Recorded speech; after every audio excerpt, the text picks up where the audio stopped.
Let's first focus on linear regression among the statistical models. Here we're going to be focusing on outcomes that are continuous, something like BMI or height that's measured on a continuous scale. In the previous section, we discussed how these multivariable models can be set up where some function of the outcome is related to the exposure, adjusting for all known confounders. In the case of linear regression, when the outcome is continuous, we don't necessarily have to take a function of the outcome. We can just use the outcome itself on the left-hand side of the equation. Therefore, the estimate is that coefficient of the exposure from the regression model. Recall our scatter plot from the previous section. In the case of linear regression, your exposure would be on the x-axis and your outcome on the y-axis. The regression would attempt to create a best fit line to indicate the relationship between exposure and outcome, and the slope of this line is the coefficient or estimate of interest, in this case 1.08. This estimate is interpreted as a 1 unit change in the exposure yields a 1.08 unit change in the outcome, holding all the other variables constant. This interpretation is slightly different based on the type of exposures. For a continuous exposure, this estimate is interpreted as a 1 unit change of the exposure yields a coefficient change in the outcome, holding all the other variables constant. This last part is particularly important. It is crucial to examine which, if any, variables are adjusted for. Especially if the study was not randomized, it is important to adjust for all confounders in order to get an unbiased or correct result. When you are examining these models in the literature, you will want to take note of which variables were adjusted for and which confounders were included in the model. In the case of our regression model, a 1 unit increase in the exposure yields a 1.08 increase in the outcome, holding any other variables we might have included in that model constant. Similar to previous sections, these point estimates also have an uncertainty estimate associated with them. For example, a coefficient should also report this uncertainty, often via a confidence interval, normally a 95% confidence interval. Recall that this 95% confidence interval should contain the true value of the coefficient if the study was repeated over and over again 95% of the time. In this case, the null hypothesis is that the coefficient is equal to 0. Generally, this means that if the confidence interval for the coefficient includes 0, it will be not declared statistically significant. And likewise, if the confidence interval does not include 0, it will be statistically significant, since even our lower bound on the level of the coefficient is above the null value. Let's look at a real example.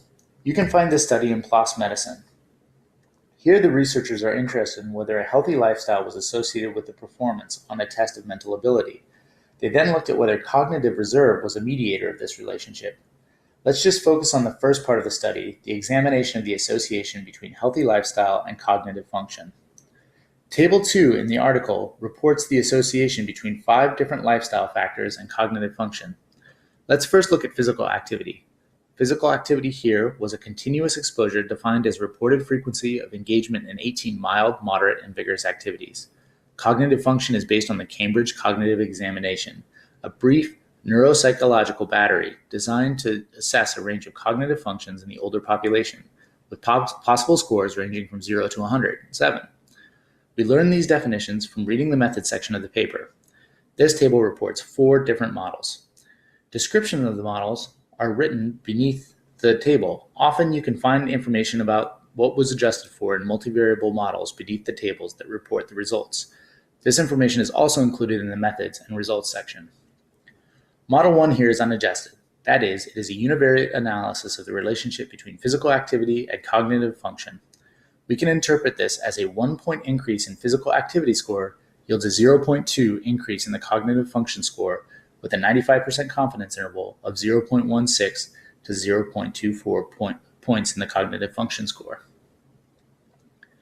Model 2 adjusts for age and sex. Now the coefficient for the effect of physical activity has changed because we are adjusting for these potential confounders, age and sex. Now the interpretation is a 1-point increase in physical activity score yields a 0.12 increase in the cognitive function score with a 95% confidence interval of 0.08 to 0.16, holding age and sex constant. In other words, for a 78-year-old man, a change of 1 point in the physical activity score will yield on average a 0.12 increase in the cognitive function. Model 3 now adjusts for age, sex, hypertension, diabetes, stroke, heart attack, and head injury. Again, the coefficient has changed because they were adjusted for more potential confounders. Now the interpretation is a 1-point increase in physical activity score yields a 0.11 increase in the cognitive function score with a 95% confidence interval of 0.07 to 0.15, holding age, sex, hypertension, diabetes, stroke, heart attack, and head injury constant. The final model adjusted for the same variables as Model 3, but added in all the other lifestyle factors: smoking status, alcohol use, diet, and cognitive and social activity. Now the interpretation is a 1-point increase in physical activity score yields a 0.06 increase in the cognitive function score with a 95% confidence interval of 0.01 to 0.10, holding age, sex, hypertension, diabetes, stroke, heart attack, head injury, and all other lifestyle factors constant. Each of these different models adjusts for different variables, so they're answering different statistical questions. So it's not surprising that the coefficients would be different across these different models because they have different interpretations. Notice here that the lower bound of the confidence interval is quite close to the null, 0. Since it doesn't cross the null, this result is still technically statistically significant. But as the reader, you need to determine whether you think this result is clinically significant. Recall that the outcome ranges from 0 to 107, so a change in score of 0.01 may not be too meaningful. We can also see that as the researchers adjusted for more characteristics, the effect was attenuated or made smaller. If the exposure is categorical, then there might be multiple categories. For example, you might be giving multiple different drugs and trying to measure how the effect changes across those different drugs. In this case, the researcher would need to choose a reference group to compare each of the other categories to.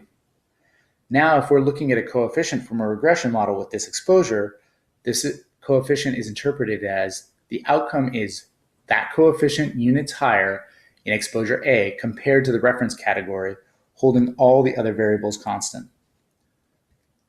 Returning to the Table 2 from the lifestyle factors study, let's now focus on alcohol consumption.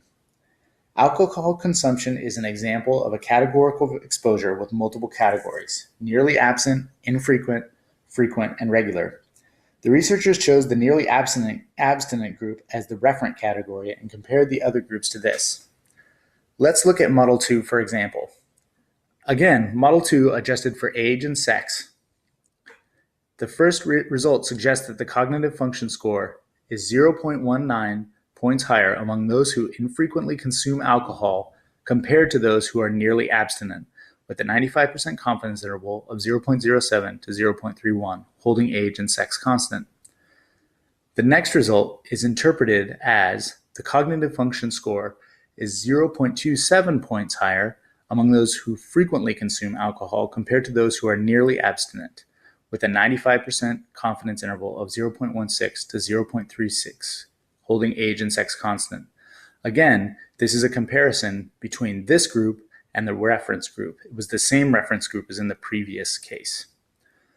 The final estimate suggests that the cognitive function score is 0.37 points higher among those who regularly consume alcohol compared to those who are nearly abstinent, with a 95% confidence interval of 0.26 to 0.48, holding age and sex constant. Notice how the point estimate increases each time from 0.19 to 0.27 to 0.37.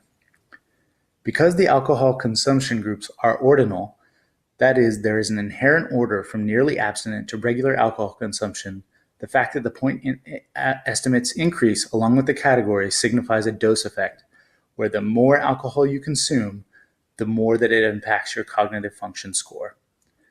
This interpretation helps us explain how linear regression models work when they're including ordinal values for the categorical variables.